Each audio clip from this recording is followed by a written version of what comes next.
Bible के पुराने नियम में वर्णित पत्थर मारकर मौत की सजा एक ऐसा विषय है जिसे ईसाई आम तौर पर आज भी टाल देते हैं या अनदेखा करते हैं।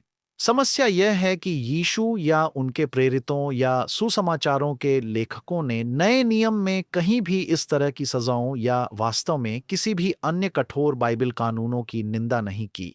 और असल में इसे सूली जैसे अन्य दंडों पर भी लागू कर सकते हैं जो रोमन यीशु के समय में अपने अपराधियों और विद्रोहियों पर इस्तेमाल करते थे। जैसे यीशु के साथ दो आम डाकुओं को सूली दी गई थी, तो यह उन दिनों एक सामान्य और स्वीकृत प्रथा थी। लेकिन यीशु ने अपने जीवन काल में इन क्रूर यहूदी रोमन कानूनों और उस समय की कठोर प्रथाओं, गुलामी सहित पर कुछ नहीं कहा। लेकिन पत्थर से मौत की सज़ा के विषय पर लौटते हुए आज के ईसाई पादरी और प्रचारक इस मुद्दे को अनदेखा करते हैं या इससे बचते हैं, और यह बात आज पूरे पंजाब में सक्रिय पेंटिकोस्टल प्रचारकों पर भी उतनी ही लागू होती है। और आज हम जिस वीडियो को देखेंगे वह इसका अच्छा उदाहरण है।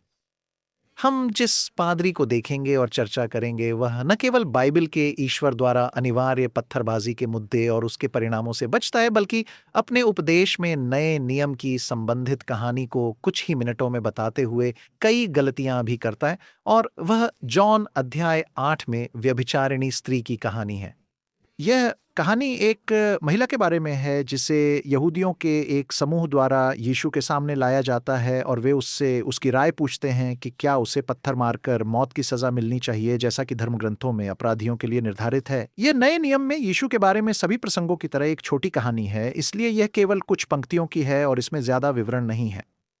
इस पादरी ने वीडियो को एक दिलचस्प शीर्षक दिया है, यीशु मसीह ना लिखे सब दे पाप, यानी यीशु सबके पाप लिखता है। मुझे बाइबल में ऐसा कहीं याद नहीं, जॉन अध्याय 8 में तो बिल्कुल नहीं। ये दिलचस्प होगा, तो आइए इसकी जांच करें, इसमें गहराई से उतरते हैं। विचाराधीन पादरी हरप्रीत ढिल्लों हैं। वे पंजाब के जाने माने पादरी हैं जो अपनी पत्नी के साथ कपूरथला के पास कोजीवाला गांव में एक मंत्रालय चलाते हैं। उनकी पत्नी भी सोशल मीडिया चैनल चलाती हैं।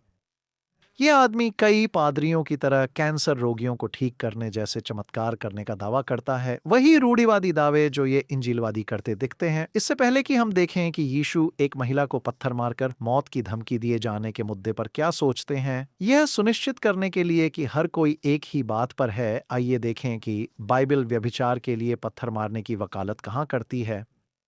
खैर, पुराने नियम में यह बात एक नहीं बल्कि दो जगहों पर कही गई है। पहली लेवी व्यवस्था के 20वें अध्याय में और दूसरी व्यवस्था विवरण के 22वें अध्याय में।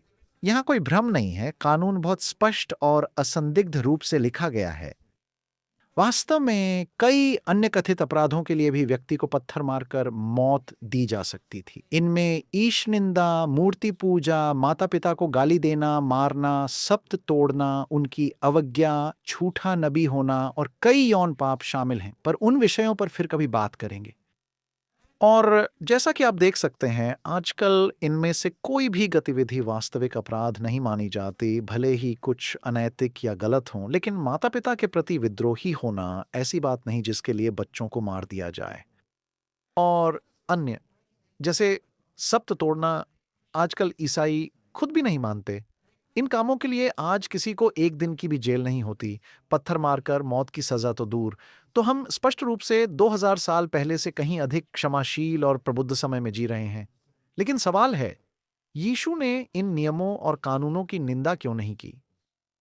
ठीक है, पहले यूहन्ना अध्याय 8 की कहानी पर जल्दी से नज़र डालते हैं, इससे पहले कि हम देखें पादरी इसे कैसे बताता है, और फिर यीशु के रवैये पर चर्चा करें।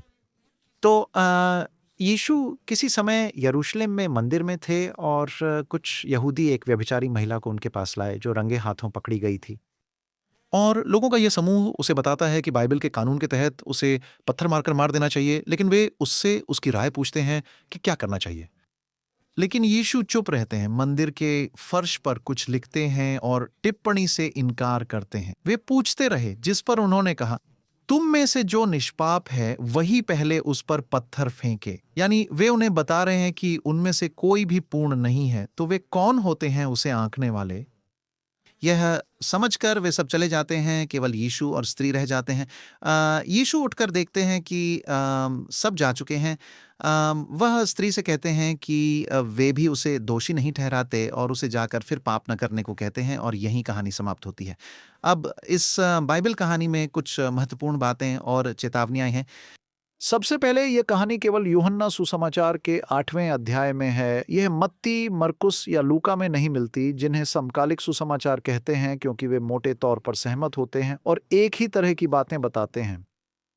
जॉन का सुसमाचार यीशु के वचनों और सामग्री में भिन्नता के कारण संदिग्ध है और अधिकांश ईसाई विद्वान इसे अलग मानते हैं। दूसरी बात जो पादरी को बतानी चाहिए थी पर वे चूक गए, वह यह है कि यह कहानी जॉन के सुसमाचार के हमारे पास मौजूद शुरुआती संस्करणों में भी नहीं है।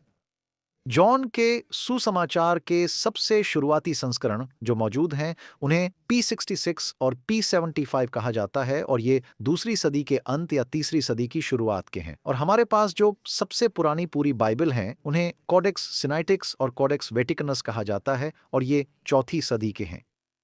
अब जॉन के सुसमाचार वाले इन 4 शुरुआती दस्तावेजों में ये कहानी नहीं है और ये कहानी चौथी शताब्दी से आगे सुसमाचार में रहस्यमय तरीके से दिखनी शुरू होती है और छठी शताब्दी तक बाइबलों में काफ़ी आम हो गई। तो ये कहानी स्पष्ट है कि बाद में किसी ने सुसमाचार में जोड़ी, इसलिए याद रखना ज़रूरी है कि यह मूल सुसमाचार का हिस्सा नहीं बल्कि बाद की विकृति और जोड़ है। अब पाठ की यह विकृति ही प्रश्न उठाती है। यदि हम मानते हैं कि ये सुसमाचार ईसाइयों के विश्वास के अनुसार दिव्य रूप से प्रेरित हैं, तो इस तरह का बाद का समावेश उन्हें स्पष्ट रूप से कम विश्वसनीय बनाता है और वास्तव में हम जानते हैं कि न्यू टेस्टामेंट में कई अन्य बाद के समावेश और संशोधन भी हैं। पर मैं अभी ये मुद्दा छोड़ता हूँ, पर उपदेशक को ये बताना चाहिए था, अगर उसे इसकी जानकारी है जो शायद हो या ना हो। खैर, अब समय आ गया है कि हम खुद वीडियो देखें। पहले पादरी की कहानी सुनाने के साथ ही हम छोटी-मोटी समस्याओं पर गौर करेंगे और फिर हम यीशु के पत्थर मारने के प्रति रवैये और बाइबल के कानूनों से जुड़े अधिक जटिल, समस्याग्रस्त और दार्शनिक मुद्दों पर बात करेंगे। और मैंने उन लोगों के लिए वीडियो में सबटाइटल जोड़े हैं जो पंजाबी नहीं समझते। ਯਿਸੂ ਮਸੀਹ ਨਾ ਹਰ ਜਦੋਂ ਬੰਦਾ ਫਸ ਜਾਂਦਾ ਨਾ, ਜਦੋਂ ਨੂੰ ਹੀ ਲੱਗਦਾ ਰਸਤਾ ਹੀ ਹੈ ਨਹੀਂ ਕੋਈ, ਉਦੋਂ ਯਿਸੂ ਮਸੀਹ ਰਾਹ ਕੱਢ ਦਿੰਦੇ। ਬਾਈਬਲ 'ਚ ਬਹੁਤ ਵਾਰੀ ਉਹਨਾਂ ਨੇ ਰਾਹ ਕੱਢੇ ਨੇ। ਇੱਕ ਰਾਹ ਤੁਹਾਨੂੰ ਦਿਖਾਣਾ ਮੈਂ, ਉਹ ਵੀ औरत ਦੀ ਗੱਲ ਹੀ ਹੈ। ठीक है, तो यह इस पादरी की बस एक प्रस्तावना है जहां वह यीशु को दिव्य और एक असाधारण चरित्र के रूप में प्रस्तुत कर रहा है, ऐसी समस्याओं को हल कर रहा है जहां कोई समाधान नहीं दिखता और उस समय के ज्ञानी लोगों को कुछ समझ नहीं आ रहा कि क्या करें। तो हम इसे नज़रअंदाज करेंगे और आगे बढ़ेंगे। ਬਹੁਤ ਸਾਰੇ ਲੋਕ ਜਿਹੜੇ ਫੱਕੀ ਫਰੀਸੀ, ਧਰਮੀ, ਗ੍ਰੰਥੀ, ਪ੍ਰਧਾਨ, ਮੋਤਵਾਰ, ਉਹ ਸਾਰੇ ਇਕੱਠੇ ਹੋ ਕੇ ਇੱਕ ਔਰਤ ਨੂੰ ਯਿਸੂ ਮਸੀਹ ਦੇ ਕੋਲ ਲੈ ਕੇ ਗਏ। ਉਹਨੂੰ ਕਹਿੰਦੇ ਇਹਨੇ ਨਾ ਪਾਪ ਕੀਤਾ ਹੈ, ਤੇ ਬਾਈਬਲ ਦੇ ਵਿੱਚ ਲਿਖਿਆ ਜਿਹੜੀ ਔਰਤ ਪਾਪ ਕਰੇ ਉਹਨੂੰ ਪੱਥਰਾਂ ਨਾਲ ਮਾਰ ਦਿਓ।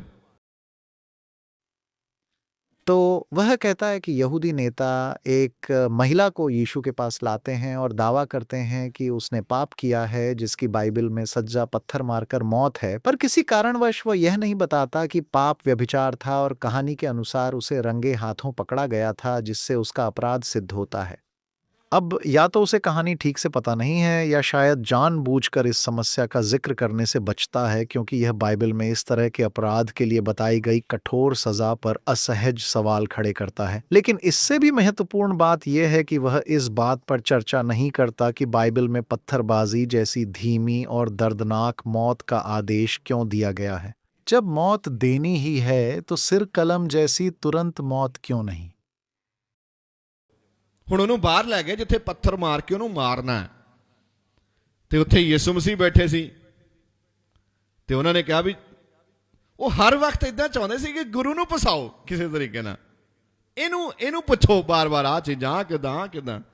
ਤੇ ਜਦੋਂ ਯਿਸੂ ਮਸੀਹ ਦੇ ਕੋਲ ਉਹਨੂੰ ਲੈ ਗਏ ਨਾ,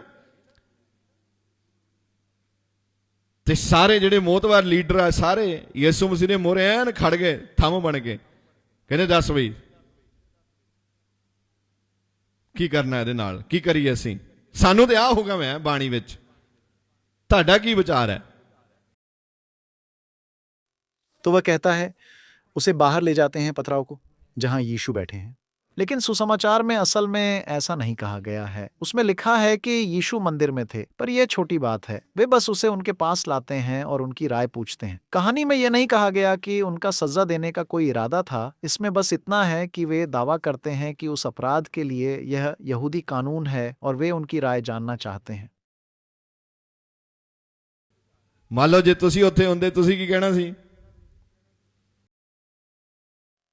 तो इस समय वह मंडली से पूछ रहा है कि वे क्या कहते। मुझे पता है कि मैं तुरंत क्या कहता, और उसे भी और वास्तव में यीशु को भी क्या कहना चाहिए था कि पत्थर मारना यीशु के समय में भी एक बर्बर सज्जा थी और है, और उसे दया दिखानी चाहिए। और यह कि बाइबल के कानून इस कृत्य के लिए मृत्युदंड का समर्थन करने में गलत हैं।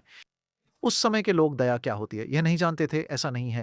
दया हमारे अंदर जन्मजात होती है, चाहे हम कहीं भी और कभी भी पैदा हुए हों, भले ही 2000 साल पहले। अगर लोगों को किसी भी अपराध के लिए पत्थर मारकर मौत की सजा देने का यह कानून सिख धर्म ग्रंथ गुरु ग्रंथ साहिब में लिखा होता, तो मैं अभी सिख धर्म छोड़ देता बिना किसी सवाल के और इस फैसले की निंदा करता। ऐसी किसी चीज के लिए ईश्वर द्वारा मृत्युदंड का विधान सर्वदयालु ईश्वर में विश्वास के पूर्ण विपरीत है। आप दोनों बातें एक साथ नहीं कर सकते। आप ऐसे ईश्वर को नहीं मान सकते जो सर्वदयालु हो, पर ऐसी क्रूर सजा का स्पष्ट समर्थन करता हो। लेकिन पादरी बाइबल के इस नियम की बिल्कुल निंदा नहीं करता, और बाइबल में महिला को पत्थर मारकर मौत की सजा देने की बात पादरी के मन में कोई चिंता पैदा नहीं करती, और न ही उसकी मंडली में जो चुपचाप उसे सुन रही है। उनके मन में इन कठोर बाइबल कानूनों और फिर बाइबल की वैधता पर कोई सवाल नहीं उठता। पर पादरी महिला के लिए क्या सुझाव देते हैं, सुनते हैं। ਅਸੀਂ ਇਹੀ ਕਹਿ ਸਕਦੇ ਹੁੰਦੇ ਵੀ ਚਲੋ ਕੋਈ ਨਹੀਂ ਵੇਟ ਕਰ ਲਓ, ਇੱਕ ਵਾਰੀ ਚੈੱਕ ਕਰ ਲਓ ਗਲਤ ਨਾ ਹੋਵੇ, ਹੈਨਾ। ਇਨਵੈਸਟੀਗੇਸ਼ਨ ਵਿੱਚ ਆਪਾਂ ਪਾ ਦੇਣਾ ਸੀ ਕੇਸ। तो इस क्रूर सज्जा की सीधे और स्पष्ट निंदा करने के बजाय यह पादरी जांच की सिफारिश करता है। अब उसने कहानी ठीक से नहीं पढ़ी है, क्योंकि चौथे पद में साफ साफ कहा गया है कि वह रंगे हाथों पकड़ी गई थी, और महिला खुद भी शायद ही शिकायत कर रही है या आरोप के खिलाफ बहस कर रही है। तो जांच शायद ही जरूरी है। तो इस पादरी की एक और छोटी सी गलती, लेकिन हम उसे इसके लिए दोषी नहीं ठहराएंगे। लेकिन मान लीजिए कि उसके व्यभिचार को साबित करने के लिए जांच की जरूरत पड़ी और वह फिर भी दोषी पाई गई। क्या वह बाइबल के अनुसार महिला को पत्थर मारकर मौत के घाट उतारने से सहमत होगा? वह अपनी राय नहीं बताता, पर आगे बढ़े। ਪਰ ਉਹ ਜਿਹੜਾ ਪਰਮੇਸ਼ਰ ਹੈ ਉਹ ਸਰਵ ਸ਼ਕਤੀਮਾਨ ਪਰਮੇਸ਼ਰ ਹੈ, ਉਹਨੂੰ ਸਭ ਚੀਜ਼ਾਂ ਬਾਰੇ ਜਾਣਕਾਰੀ ਹੈ। ਲਿਖਿਆ ਬਾਣੀ ਦੇ ਵਿੱਚ ਲਿਖਿਆ ਯਿਸੂ ਮਸੀਹ ਉੱਠੇ, ਨੀਵੇਂ ਹੋਏ, ਉਂਗਲੀ ਦੇ ਨਾਲ ਨਾ ਥੱਲੇ ਜ਼ਮੀਨ ਤੇ ਨਾਂ ਲਿਖਣ ਲੱਗ ਪਏ, ਫਲਾਨਾ ਸਿੰਘ, ਫਲਾਨਾ ਕੁਮਾਰ, ਫਲਾਨਾ ਫਲਾਨਾ ਫਲਾਨਾ ਫਲਾਨਾ। ਤੇ ਸਾਰੇ ਬੰਦਿਆਂ ਨੇ ਦੇਖਿਆ ਕਿ ਇਹ ਕੀ, ਮੇਰਾ ਵੀ ਨਾਂ ਲਿਖਤਾ, ਮੇਰਾ ਵੀ ਨਾਂ ਲਿਖਤਾ। ਫਿਰ ਉਹਨਾਂ ਨੇ ਯਿਸੂ ਮਸੀਹ ਨੂੰ ਕਿਹਾ, ਦੱਸੋ ਕੀ ਕਰੀਏ ਅਸੀਂ? ਤੁਸੀਂ ਆ ਥੱਲੇ ਕਾਂਡੇ ਮਾੜੇ ਮਾਰੀ ਜਾਂਦੇ ਮਿੱਟੀ 'ਚ, मिट्टी च उंगला मारन का की फायदा? तो वह कहता है कि यीशु जमीन की धूल में उनके सारे नाम लिखता है, लेकिन दरअसल पद 6 के अनुसार यीशु कोई नाम नहीं लिखता, वह बस जमीन पर कुछ उकेरता है। ये पादरी द्वारा कहानी का एक स्पष्ट मनगढ़ंत हिस्सा है, पर ज्यादा महत्वपूर्ण बात यह है कि यीशु जवाब देने में क्यों हिचकिचाता है। असली मुद्दा यही है। उसे तुरंत स्पष्ट जवाब देना चाहिए था कि महिला को पत्थर न मारें, दया दिखाएं। ज्यादातर लोग यही करते, चुप रहने और जमीन पर लिखने के बजाय। यीशु मसीह ने कहा, पहला इनू वो पत्थर मारे जिन्हें पाप नहीं किया। सारे बंदे दी अखां खुलियां रह गई। कमाल है। तो ये कहानी का चरमोत्कर्ष है। अगर आप चाहें तो जब यीशु उनसे कहते हैं कि जो पाप रहित है वही पहला पत्थर फेंके, यानी वे उस महिला का न्याय करने के योग्य नहीं थे, क्योंकि वे भी पूर्ण नहीं थे। और वो कहते हैं कि लोग इस जवाब से हैरान थे। अब बाइबल ऐसा नहीं कहती, लेकिन हम उसे कहानी को और दिलचस्प बनाने के लिए कलात्मक स्वतंत्रता की थोड़ी छूट देंगे। ਤੇ ਜਦ ਯਿਸੂ ਮਸੀਹ ਨੇ ਇਦਾਂ ਕਿਹਾ ਨਾ ਵੀ ਪੱਥਰ ਉਹ ਮਾਰੇ ਜਿਹਨੇ ਪਾਪ ਨਹੀਂ ਕੀਤਾ, ਤੇ ਨਾਲ ਹੀ ਯਿਸੂ ਮਸੀਹ ਥੱਲੇ ਪਾਪ ਲਿਖਣ ਲੱਗ ਪਏ। ਬੰਦੇ ਦਾ ਨਾਂ ਲਿਖਿਆ ਮੋਰੇ ਸਟੇਟਮੈਂਟ ਤੇ ਲਿਖਿਆ। यह आदमी दावा कर रहा है कि यीशु उनके पाप भी ज़मीन पर लिखते हैं। ये सरासर बकवास है और कहानी को बढ़ा चढ़ाकर पेश किया गया है। धूल में अपनी उंगलियों से इतने सारे नाम और पाप ज़मीन पर लिखना वैसे भी शायद ही संभव होता। लेकिन जैसा कि आप देख सकते हैं, वह इस वीडियो को क्लिकबेट शीर्षक के साथ बेच रहा है। यीशु मसीह ने उनके सब दे बाप, जिसका अर्थ है यीशु उनके सारे पाप लिखता है। तो हाँ, उसे कहानी ठीक से पता नहीं है। खैर, चलिए वीडियो के साथ आगे बढ़ते हैं और देखते हैं आगे क्या हुआ। 5 ਮਿੰਟ ਨਹੀਂ ਲੱਗੇ, ਸਾਰੇ ਬੰਦੇ ਭੱਜ ਗਏ, ਕਿਉਂਕਿ ਸਭ ਦੇ ਸਭ ਕੀ ਸੀਗੇ। ਕਈ ਵਾਰੀ ਸਾਨੂੰ ਦੂਜਾ ਪਾਪੀ ਬਹੁਤ ਲੱਗਦਾ ਹੈ, ਉਹਦੀ ਛੋਟੀ ਜਿਹੀ ਗਲਤੀ ਵੀ ਸਾਨੂੰ ਬੱਲੇ ਬੱਲੇ ਬੱਲੇ ਐਡਾ ਮੈਂ ਇਹਨੂੰ ਜਾਣਦਾ, ਇਹ ਬੜਾ ਪਾਪੀ ਹੈ। ਯਿਸੂ ਮਸੀਹ ਵਿਕਲਪ ਦਾ ਪਰਮੇਸ਼ਰ ਹੈ, ਉਹ ਵਿਕਲਪ ਕੱਢ ਕੇ ਦਿੰਦਾ ਸਾਨੂੰ ਕਿੱਦਾਂ ਇਸ ਹਾਲਾਤ ਦੇ ਵਿੱਚੋਂ ਬਾਹਰ ਨਿਕਲਣਾ, ਕਿੱਦਾਂ ਅਸੀਂ ਇਹਦੇ ਵਿੱਚੋਂ ਆਜ਼ਾਦੀ ਪਾਉਣੀ ਹੈ। ਜਿੱਡੀ ਮਰਜ਼ੀ ਪ੍ਰੋਬਲਮ ਹੋਵੇ, ਮੈਂ ਤੁਹਾਨੂੰ ਇਹੀ ਦੱਸਣਾ ਚਾਹੁੰਦਾ, ਅੱਜ ਯਿਸੂ ਮਸੀਹ ਤੁਹਾਡੇ ਜੀਵਨ ਦੇ ਵਿੱਚ ਇੱਕ ਨਵਾਂ ਸਮਾਧਾਨ ਕੱਢ ਕੇ ਬਾਹਰ ਲੈ ਕੇ ਆਓਗੇ। तो वह हमें बताता है कि लोग समझते हैं कि वे भी पापी हैं और पहला पत्थर नहीं फेंक पाते और वे वहां से चले जाते हैं। जिस तरह वह यह कहानी सुना रहा है, उससे लगता है कि महिला की मदद का फैसला बहुत महत्वपूर्ण और नाटकीय था, जिसके बारे में कोई और सोच भी नहीं सकता था। लेकिन यह, जैसा कि पहले बताया गया है, केवल दया का एक कार्य है किसी ऐसे व्यक्ति के लिए जिसने गलती की है, लेकिन जिसे बर्बर तरीके से मारने की शायद ही जरूरत है। और मुझे पूरा यकीन है कि ज्यादातर लोग, अगर सभी नहीं तो, उस औरत को पत्थर मारने से बचाते। तो उस लिहाज से कहानी में कुछ भी गहरा नहीं है। इस विषय पर मैं हाल ही में एक और पादरी का वीडियो देख रहा था जो इसी कहानी के बारे में बात कर रहा था, और वह भी दावा करता है कि यीशु उनके पाप जमीन पर लिख रहे थे। अजीब बात है। अब मेरा मानना है कि यह न्यूयॉर्क के पादरी हैरी गिल हैं। तो जल्दी से सुनते हैं कि वे क्या कहते हैं। ਯਿਸੂ ਕੋਲ ਤੇ ਇੱਕ ਔਰਤ ਆਈ, ਫੜੀ ਗਈ ਗੰਦਾ ਕੰਮ ਕਰਦੀ। ਬੰਦੇ ਫੜ ਲਿਆਏ ਉਹਨੂੰ ਤੇ ਯਿਸੂ ਦੇ ਸਾਹਮਣੇ ਲਿਆ ਕੇ ਰੱਖਤਾ। ਤੇ ਯਿਸੂ ਨੇ ਕਿਹਾ ਵੀ ਯਿਸੂ ਨੂੰ ਕਿਹਾ ਇਹ ਔਰਤ ਗੰਦਾ ਕੰਮ ਕਰਦੀ ਫੜੀ ਗਈ ਆ, ਤੇ ਬਚਨ 'ਚ ਲਿਖਿਆ ਹੋਇਆ ਇਦਾਂ ਦੀ ਨੂੰ ਪੱਥਰ ਮਾਰ ਕੇ ਮਾਰ ਦਿਓ। ਪਰ ਯਿਸੂ ਮਸੀਹ ਨੇ ਕੀ ਕਿਹਾ? ਹਾਲੇਲੂਇਆ। ਉਹ ਜਿਹੜਾ ਈਸ਼ਵਰ ਸੀਗਾ, ਜਿਹੜਾ ਢੱਕਣ ਵਾਲਾ ਆ, ਉਹਨੇ ਉਹ ਸਾਰੇ ਜਿਹੜੇ ਉਹਨੂੰ ਫੜ ਕੇ ਲਿਆਏ ਸੀ, ਸਾਰਿਆਂ ਦੀਆਂ ਕਰਤੂਤਾਂ ਨੂੰ ਕੀ ਕਰਦਾ ਸੀਗਾ? ਜਾਣਦਾ ਸੀ।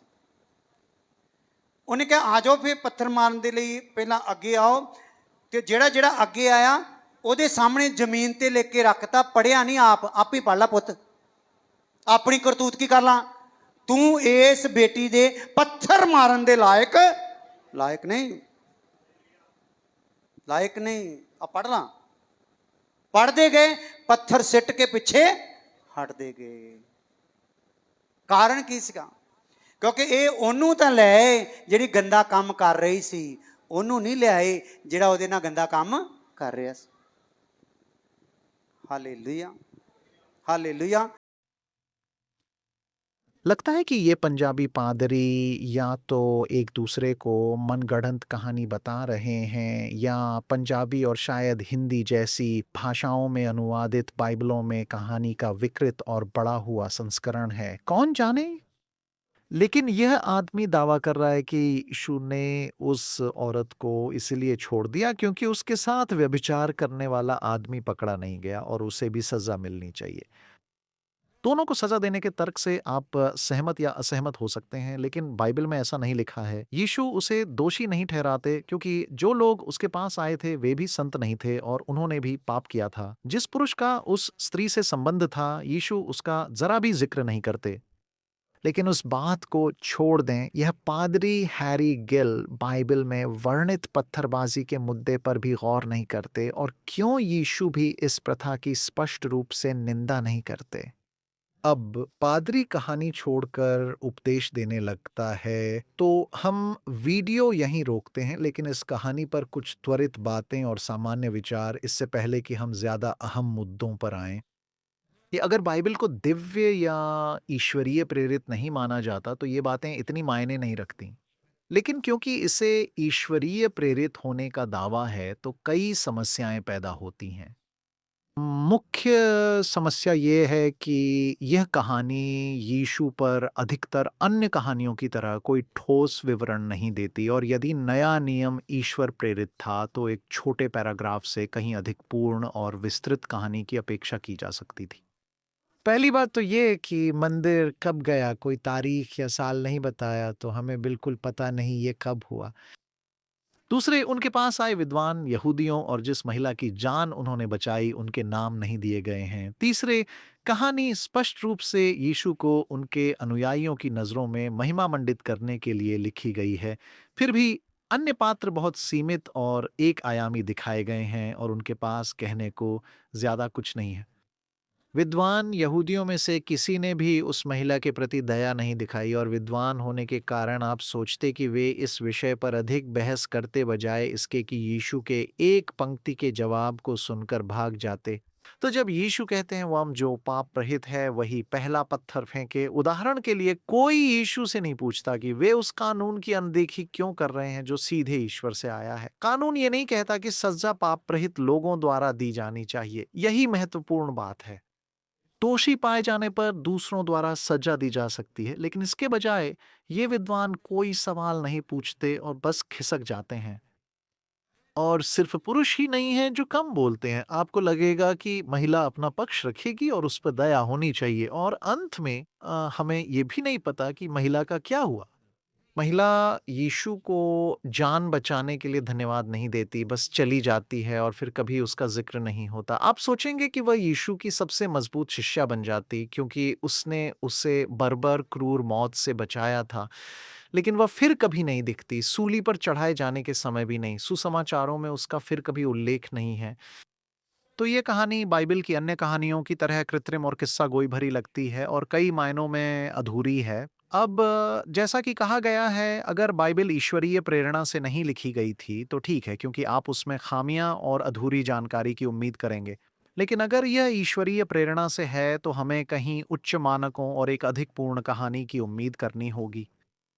खैर, कहानी और वीडियो के साथ ये कुछ छोटी समस्याएं हैं, लेकिन आइए उन मुख्य मुद्दों पर आते हैं जो यह कहानी पैदा करती है। पहला मुद्दा इस कहानी में यीशु का बाइबल कानून के अनुसार पत्थर मारने की सज़ा के प्रति रवैया है, और समस्या इस बात से संबंधित है कि आप उन्हें दिव्य मानते हैं या मानवीय। और दोनों ही दृष्टिकोण, चाहे वह ईश्वर हो या मनुष्य या दोनों ही ईसाइयों के लिए समस्याएं खड़ी करते हैं। यदि हम यीशु को एक इंसान और यहूदी माने जो वे थे, तो ये नियम उन धर्म ग्रंथों में थे जिन पर यीशु का विश्वास था। यीशु ने कभी यहूदी धर्म ग्रंथों की आलोचना नहीं की, और इसलिए उनमें निहित नियम कानून उन्हें सिखाए गए थे और वे उन पर विश्वास भी करते थे। एक इंसान के तौर पर उसे या तो कानून का पालन कर निर्दयी दिखना चाहिए था जो गलत होता, या दया दिखानी चाहिए थी जो उसने की, लेकिन फिर वह उस सिद्धांत के खिलाफ जाता है जिसे सिखाने के लिए उसे पाला गया था। इसमें कोई बीच का रास्ता नहीं है। आप या तो मूसा के नियमों में विश्वास करते हैं या नहीं, आप दुविधा में नहीं रह सकते। अब यीशु इस घटना में तटस्थ रहते हैं। उन्होंने दया दिखाकर सही किया, लेकिन उन्हें इस समय साहस दिखाना चाहिए था और बहुत आगे बढ़कर पत्थर मारकर मौत की सजा के कानून को पूरी तरह से अन्यायपूर्ण और बर्बर घोषित करना चाहिए था। यही सही और एकमात्र काम था, पर वे ऐसा करने में विफल रहे। वह यहूदी धर्म ग्रंथों में पथराव के मुद्दे को अनदेखा करता है और इन कानूनों की सीधे निंदा करने से इनकार करता है, और मुझे लगता है कि अगर हम उसकी जगह होते तो हमें ऐसा करने में कोई हिचकिचाहट नहीं होती। किसी महिला को पत्थर मारकर मारना स्पष्ट रूप से गलत है। दूसरी ओर अगर हम यीशु को ईश्वर माने तो एक और भी बड़ी समस्या है। पुराने नियम के कानून मूसा को ईश्वर ने दिए थे, और अगर यीशु स्वयं ईश्वर हैं तो पत्थर मारने की सजा के कानून स्वयं यीशु से आए। उन्होंने ही मूसा को ये दिए थे। बाइबल की पारंपरिक कथा है कि ये नियम ईश्वर ने मूसा को सिनाई पर्वत पर दिए थे, मूसा ने खुद नहीं बनाए। तो यीशु को अभी भी पत्थर मारकर मौत की सजा का समर्थन करना चाहिए, नहीं तो वह यहूदियों को दिए अपने ही आदेशों के विरुद्ध जा रहे हैं। अगर हम पल भर के लिए मान लें कि वह ईश्वर हैं, दया दिखाकर वह अपने ही कानूनों का खंडन कर रहे हैं, और ईश्वर पूर्ण होने के कारण खुद का खंडन नहीं कर सकते। उसी मुद्दे पर रहते हुए मजे की बात यह है कि यीशु अपने ही कहे का पालन नहीं करते। जैसे जिसने पाप न किया हो वही पहला पत्थर मारे। याद रहे, ईसाइयों के अनुसार यीशु दिव्य और निष्पाप हैं, तो अपने ही मानकों से उन्हें पहला पत्थर फेंकना चाहिए था, पर वह ऐसा नहीं करते। वह दया का मार्ग चुनता है और यह उचित भी है। यानी वह यहूदियों को दिए अपने ही आदेशों का पालन नहीं करता।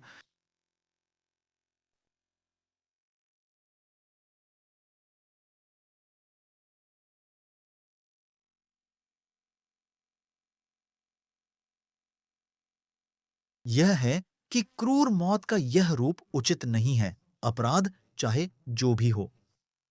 आप यीशु को दिव्य माने या न माने, यीशु न केवल यहूदियों के इस समूह के सामने पत्थर मारने के विषय पर चुप रहते हैं, बल्कि वे अपने पूरे प्रचार काल के दौरान भी इस मुद्दे पर चुप रहते हैं, और वास्तव में वे बाइबल के सभी कठोर दंडों पर भी चुप रहते हैं।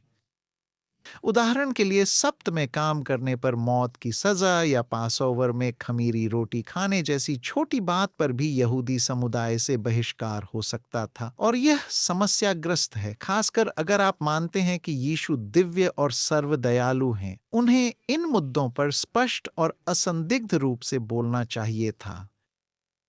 तो आगे बढ़ते हुए नए नियम में अन्य पात्र, जिसे ईसाई पुराने नियम से ज्यादा महत्व देते हैं, इस मामले पर क्या कहते हैं? पीटर और पॉल जैसे वगैरह, या खुद इंजील लेखक? खैर, नए नियम में भी पत्थरबाजी की इस सजा की निंदा नहीं की गई है। सुसमाचार यीशु की मृत्यु के 50 साल या उससे भी ज्यादा समय बाद लिखे गए थे, और किसी भी जगह सुसमाचार लेखकों ने लोगों को पत्थर मारकर मौत की सजा देने की या उस समय प्रचलित किसी भी क्रूर या बर्बर सजा की निंदा नहीं की है। लेकिन यीशु की कई शिक्षाओं और नैतिक उपदेशों की सबसे बड़ी समस्या यह है कि जबकि वे सही और समझदारी भरे लगते हैं, जैसा कि इस मामले में भी है, वास्तविक दुनिया में उन्हें लागू करना बहुत मुश्किल होगा और वे स्वाभाविक रूप से अव्यावहारिक हैं।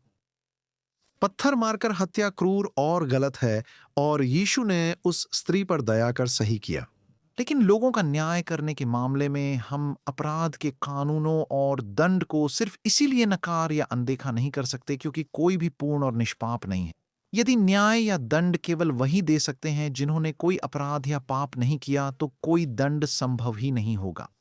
न्यायाधीश हत्यारों या अन्य अपराधियों को सजा नहीं दे पाते क्योंकि वे भी पूर्ण नहीं हैं, और छोटे अपराधियों को भी दंडित नहीं किया जा सकता। सच तो यह है कि हमें कानून, न्यायाधीशों और पुलिसकर्मियों की जरूरत है, भले ही वे त्रुटिपूर्ण, अपूर्ण और पापरहित न हो। आधुनिक दुनिया में हमारी व्यवस्था अच्छी है। मैं किसी का न्याय कर सकता हूं, भले ही मैं खुद परिपूर्ण न हूं, और कोई मेरा न्याय कर सकता है, भले ही वह भी परिपूर्ण न हो। आप कानून की व्यवस्था को सिर्फ इसलिए खारिज नहीं कर सकते क्योंकि कोई भी परिपूर्ण नहीं है, और आप ऐसे न्यायाधीश का इंतजार नहीं कर सकते जो निष्पाप और परिपूर्ण हो, क्योंकि ऐसा कभी नहीं होगा। और आधुनिक दुनिया में सभी ईसाई देशों में ऐसा ही होता है। गैर ईसाई जगहों की तो बात ही क्या, हमारे यहाँ अपराधों के लिए जजों और जूरी के साथ मुकदमे होते हैं, जो अपूर्ण होते हुए भी दूसरों के छोटे अपराधों का पूरी तरह से न्याय कर सकते हैं। तो जहां यीशु सही थे कि उसे मौत की सजा देने वालों का पक्ष नहीं लिया, उनका कारण गलत था। कारण दया और केवल दया होनी चाहिए थी, न कि वे भी पापी हैं। तो खैर, ये कई मुद्दे हैं जो इस छोटी कहानी से उठते हैं। लेकिन इन मुद्दों के लिए ईसाई क्या उपाय करते हैं, और ईसाई यीशु की अपने समय की क्रूर सजाओं पर सामान्य चुप्पी को कैसे समझाते हैं?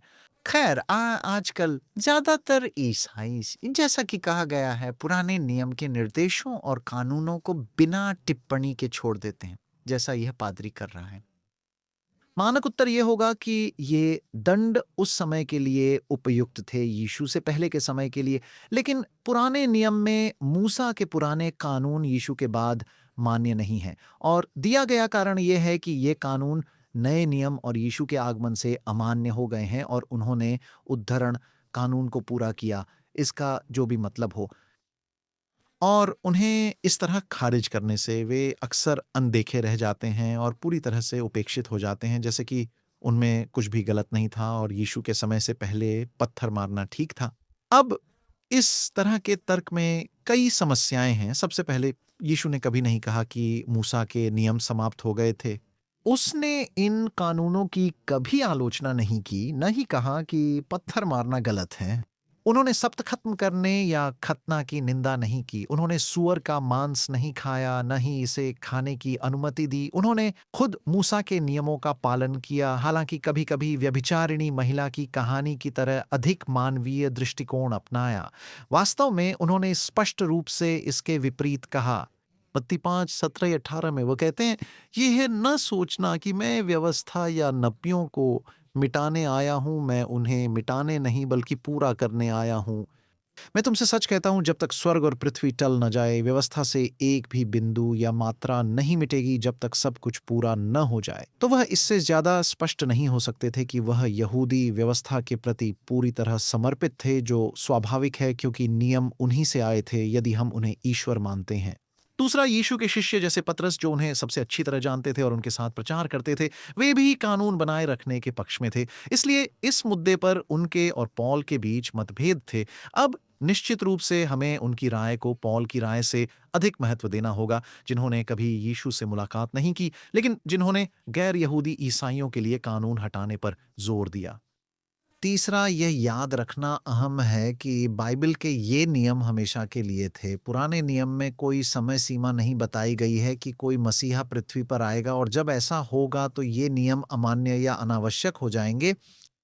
आधुनिक ईसाई इन मुद्दों पर यीशु की चुप्पी के लिए एक और तर्क देते हैं कि ऐसे दंड बहुत आम नहीं थे। समय आगे बढ़ गया था और यीशु के समय में यहूदी खुले तौर पर लोगों को पत्थर नहीं मार रहे थे। यानी ये दंड वास्तव में अतीत का अवशेष मात्र थे और यीशु द्वारा टिप्पणी के लायक नहीं थे।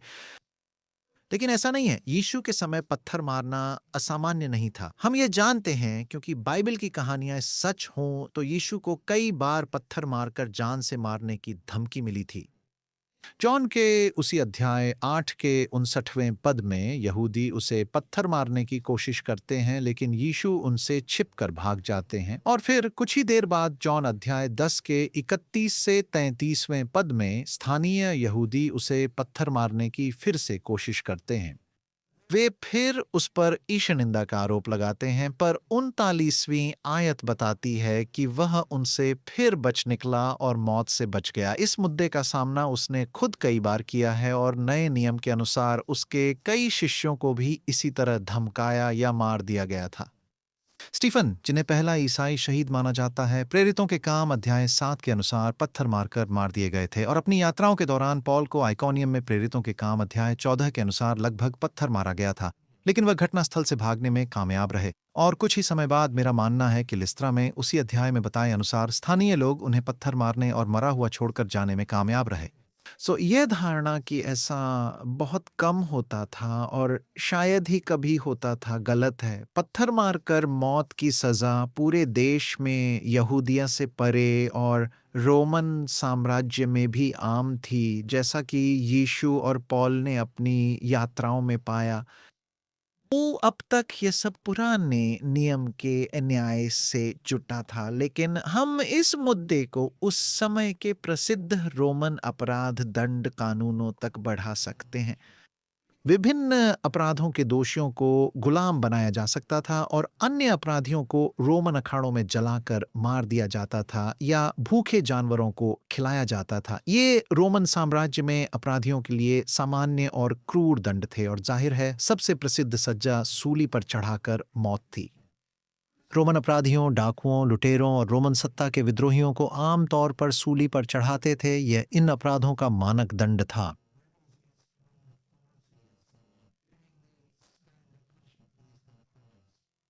इसमें कोई शक नहीं कि यीशु ने रोमनों को अपराधियों व छोटे चोरों को सूली पर चढ़ाते या यहूदियों को रोमन शासन से लड़ते देखा। अपने जीवन काल में उसने यहूदिया में यात्रा करते हुए सड़कों के किनारे ऐसे कई लोगों को सूली पर चढ़ते देखा होगा। और जाहिर है जब उन्हें सूली दी गई तो दो चोर भी उनके साथ सूली पर चढ़ाए गए थे। तो आप सोचेंगे कि न केवल यीशु बल्कि पौल और अन्य प्रेरितों और सुसमाचारों के लेखकों की भी रोमनों द्वारा इस तरह की क्रूर सजाओं पर बहुत कड़ी राय होगी। अब आश्चर्यजनक रूप से या शायद नहीं, यीशु अपनी सूली पर मौत से पहले भी इन रोमन दंडों की निंदा नहीं करते। तो इन क्रूर दंडों पर उनकी चुप्पी समस्याग्रस्त है और यह समझाना मुश्किल है क्योंकि ईसाई यीशु को पुराने नियम के ईश्वर से अधिक प्रेमपूर्ण और कम प्रतिशोधी देवता मानते हैं। और इसे समझाना और भी कठिन है, ये मानते हुए कि यदि यीशु ईश्वर थे तो उन्हें पता था कि उन्हें सूली मिलेगी और इसलिए उन्हें छोटे अपराधों के लिए दूसरों को सूली से बचाने में स्पष्ट और सार्वजनिक होना चाहिए था।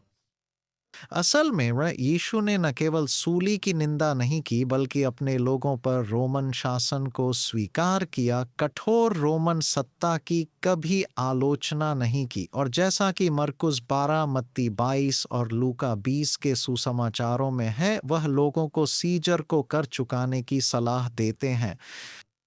तो उसे अपने लोगों को विदेशी शासन से मुक्त करने का कोई दिखावा नहीं है और यह अपने आप में आश्चर्यजनक है। यीशु स्वयं ईश्वर, स्वयं मसीहा, अपने लोगों पर रोमन शाही शासन और कानूनों को मौन रूप से स्वीकार करते हुए और उन्हें रोमनों की गुलामी में देखते हुए। आखिर मसीहा को तो अपने लोगों को गुलामी से मुक्त कर आज़ादी लानी थी, न कि इसके उलट विदेशी शासन स्वीकार करना। और शायद इससे भी ज़्यादा हैरानी की बात है, प्रेरितों ने बाद में अपने नेता यीशु को सूली पर मरते देखने के बाद प्रेरितों के काम में सूली पर चढ़ाने की कभी निंदा नहीं की। और यहाँ तक कि पौलुस ने भी अपने पत्रों में सूली या पत्थर मारकर मौत के बारे में कुछ भी नकारात्मक नहीं कहा। तो फिर शायद यह हैरानी की बात नहीं अगर हम माने कि यीशु और उनके शिष्य ईश्वरीय या प्रेरित नहीं थे।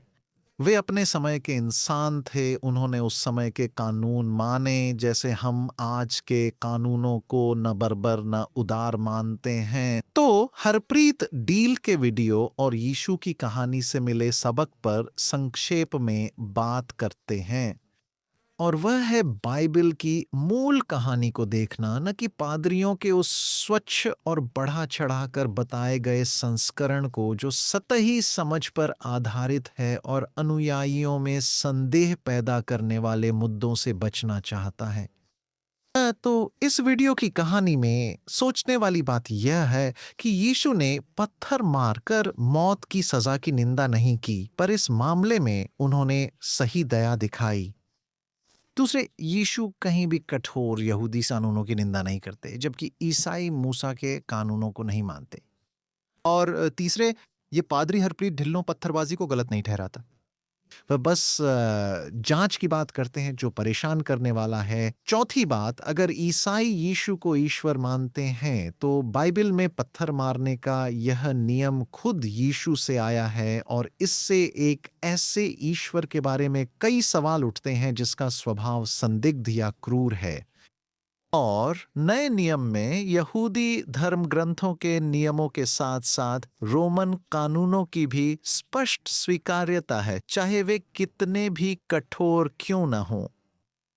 और अंत में आधुनिक समय की बात करें तो हमारे अपने आधुनिक न्यायिक और नागरिक कानून हैं जो ईश्वर या स्वयं यीशु द्वारा मूसा को दिए गए क्रूर बाइबल कानूनों से कहीं बेहतर सोचे समझे गए हैं। व्यभिचार नैतिक रूप से गलत होते हुए भी मात्र एक ऐसा आपराधिक कृत्य नहीं है जिसके लिए किसी को मृत्युदंड दिया जाना चाहिए। खैर, इस वीडियो में बस इतना ही। बाइबल में पत्थर मारने की सजा के कानूनों पर अपने विचार बताएं, खासकर यदि आप ईसाई हैं, और मुझे बताएं कि आपको क्यों लगता है कि यीशु ने नए नियम में कहीं भी पत्थर मारने की प्रथा की खुले तौर पर निंदा नहीं की, न केवल व्यभिचार के लिए बल्कि अन्य कई कथित अपराध। और यीशु ने सूली की निंदा क्यों नहीं की जबकि रोमियों द्वारा यहूदिया में यह आम था। देखने का शुक्रिया। अगले में मिलते हैं।